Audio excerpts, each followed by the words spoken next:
जय श्री कृष्णा। मंगसर मास के 10वां दिन हम श्रीमद् भागवत महापुराण में श्री कृष्ण लीला सुनेंगे। श्री कृष्ण भगवान की जय। कन्हैया की जैसी लीला मनुष्य तो क्या कोई अन्य देव भी नहीं कर पाता। श्री कृष्ण तो देवादिदेव है, कृष्ण तो कृष्ण है। एक सखी दही दूध और माखन बेचने निकली है। कृष्ण प्रेम में उसकी सुध बुध भूल गई है। वह बोलना तो चाहती है दही लो माखन लो, किंतु उसके अंतर में माधव छिपा है। वह बोलने लगी महाधव लो कोई महाधव लो। भोली गोपी हरि को बेचने चली। 14 भुवन के नाथ को मटकी में लेकर चली। कृष्ण प्रेम में ऐसी तरह में हो गई कि उसे भान तक नहीं था कि वह क्या बोल रही थी। लाला ने सुना माधव लो कोई माधव लो, तो उसने सोचा अरे वाह ये तो मुझे ही बेचने लगी है। रास्ते में श्री कृष्ण प्रकट हुए। सखी से कहने लगे अरे दूध वाली मैं गोकुल का राजा हूँ, जरा माखन तो दे जा। प्रेम का भावल्य होने पर सताने में बड़ा मजा आता है। गोपी के हृदय में प्रेम है। वह कन्हैया को सताने लगी। अरे तू कैसे हो गया गोकुल का राजा? गोकुल के राजा तो बलराम भैया है। मैं तुझे नहीं उन्हीं को माखन दूंगी। न जाने नंद बाबा इस काले कलूटे कन्हैया को कहाँ से उठा लाए। नंद बाबा तो गोरे हैं और तू काला है, कहाँ से लाए हैं तुझे? कन्हैया ने गोपी की साड़ी का आंचल पकड़ लिया। गोपी कहने लगी अरे लल्ला छोड़ दे मेरी साड़ी, मेरे दूध दही माखन मिट्टी में मिल जाएंगे, मेरी सास मेरी चमड़ी उधेड़ देगी। गोपी ने बलपूर्वक अपना आंचल छुटा लिया और आगे बढ़ने लगी। पीछे मुड़कर देखा तो कन्हैया मुंह फुलाकर बैठा हुआ था। गोपी वापस आकर मनाने लगी, काना माखन ले लो मिश्री ले लो, चाहे सो दे दूंगी, मेरी बड़ी भूल हुई, अब मान भी जा। किंतु कन्हैया अब क्यों मान जाए? उसने कहा मुझे कुछ भी नहीं चाहिए। कन्हैया न माना तो गोपी आगे बढ़ने लगी। तो पीछे से कन्हैया ने पत्थर उठाकर ऐसा निशान लगाया कि गोपी की मटकी चूर चूर हो गई। ऐसी लीला श्री कृष्ण के सिवाय अन्य कोई भी देव नहीं कर सकता।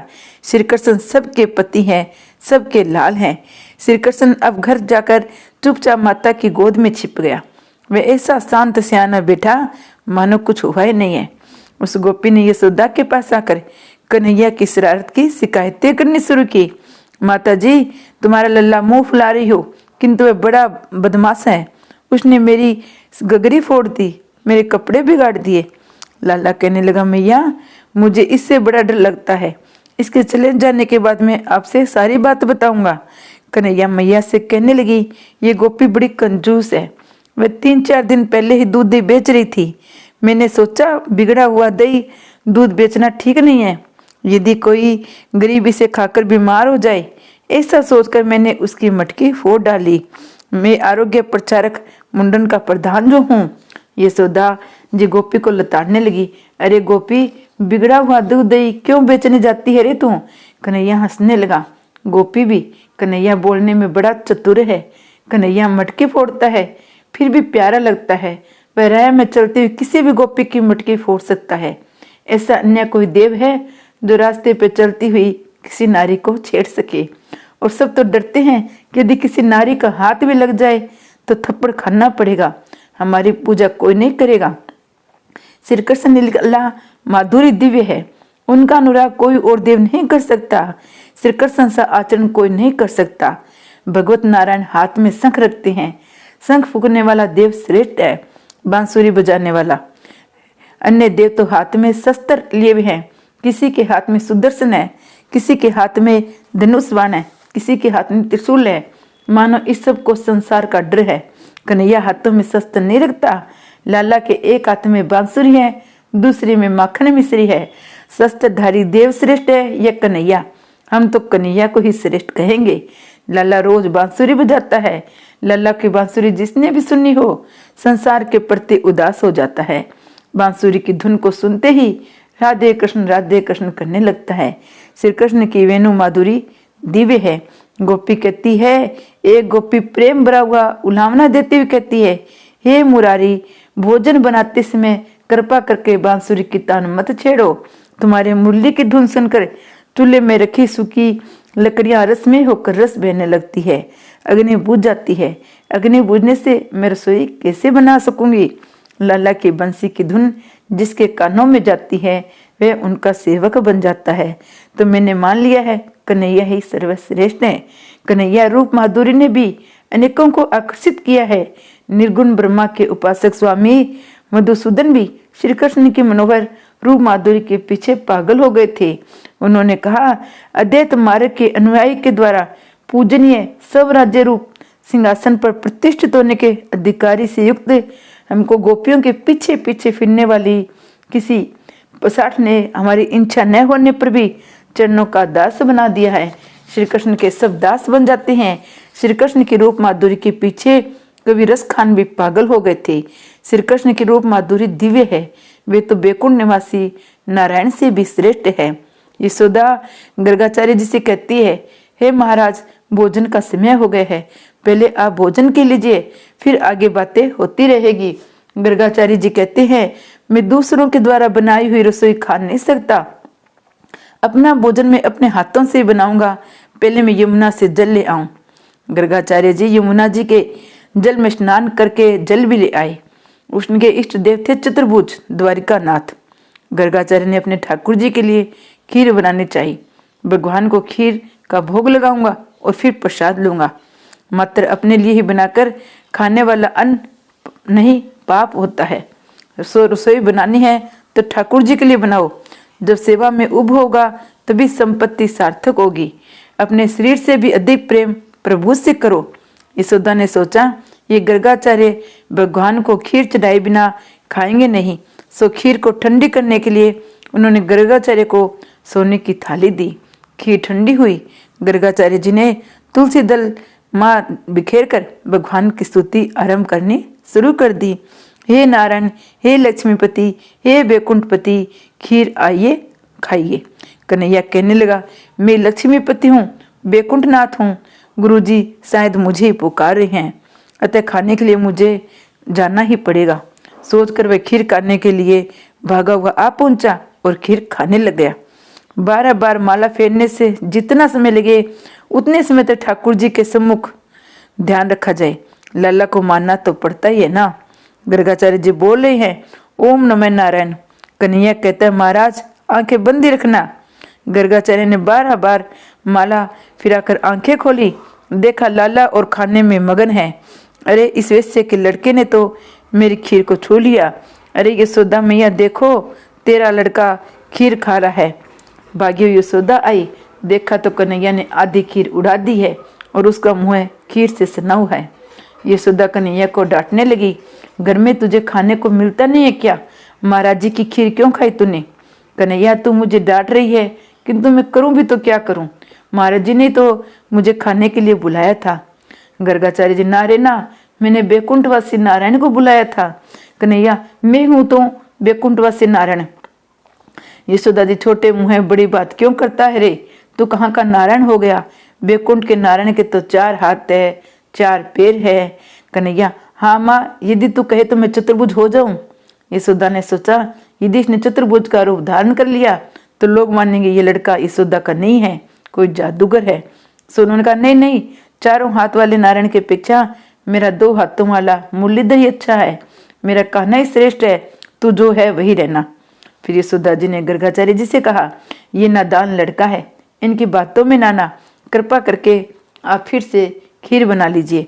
गर्गाचार्य जी फिर स्नान करके यमुना की ओर चल दिए।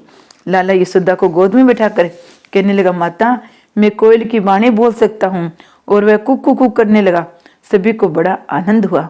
कन्हैया जब आंगन में खेलता है उसे देखकर मोर भी आनंद से नाचने लगते हैं। कन्हैया माता से कहता है, मैं भी मोर की बातें नाच सकता हूँ। वह ठुमक ठुमक कर नाचने लगता है। इस तरह, बेटा तूने ये नाचना किससे सीखा है? कन्हैया, माँ मैं तो तेरे पेट से ही सीख रहा हूँ।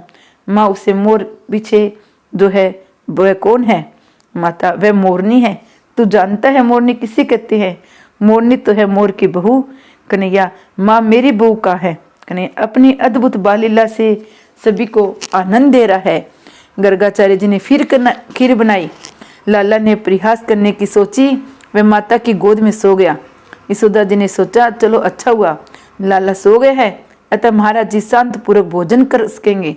गर्गाचार्य ने खीर पर तुलसी दल बिखेरा और प्रार्थना करने लगे, हे नाथ मैं आपका सेवक हूँ। हे नारायण लक्ष्मीपति, आप सिंगरी पधारिए, आप मेरी खीर का प्राशन कीजिए। कन्हैया ने यह सुना तो वहां जाने के लिए अधीर हो गया। उसने योग माया को यशोदा की आंखों में न जाने बसने की आज्ञा दे दी। यशोदा की आंखें नींद से भर नहीं कि कन्हैया दौड़ता हुआ गर्गाचार्य के पास आकर खीर खाने लगा। गर्गाचार्य ने देखा, अरे इस बार से बालक ने तो मेरी खीर इस बार भी जूठी कर दी। कन्हैया ने सोचा कि बेचारे इस ब्राह्मण को कब तक भरमाता रहूं। उन्होंने अपना चतुर्भुज स्वरूप प्रकट किया। महाराज, आप जिस नारायण की आराधना कर रहे हैं वह मैं हूँ। गोकुल में कन्हैया का रूप लेकर अवतरित हूँ। आपकी तपस्या सफल हुई। गर्गाचार्य ने सानंद दर्शन किया, स्तंभन से हो गए। वे सोचने लगे, कितना अच्छा हो यदि प्रभु मेरी गोद में आ बैठे। कन्हैया गर्गाचार्य की गोद में बैठ गया। कहने लगा, महाराज अब तो आप भोजन कीजिए।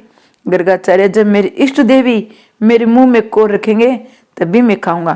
कन्हैया ने गर्गाचार्य के मुख में एक कोर रख दिया। गर्गाचार्य ने माना उनका जीवन सफल हो गया। इधर यशोदा की नींद टूटी तो उन्होंने देखा लाला गोद में नहीं है। अरे कहाँ गया वह? उन्होंने देखा कन्हैया तो गर्गाचार्य की गोद में बैठा हुआ है। गर्गाचार्य जी, यशोदा तूने बड़ा पुण्य किया है। मेरे नारायण ही तेरे घर में पुत्र रूप में पधारे हैं। लाला ने सोचा कि गर्गाचार्य ने बंडा फोड़ दिया है। यशोदा का भाव तो वात्सल्य भाव है। वात्सल्य भाव ऐश्वर्य विरोधी है। कन्हैया ने सोचा, गर्गाचार्य की बात यदि यशोदा के मन में जम गई तो वह मुझे लाड प्यार नहीं करेगी।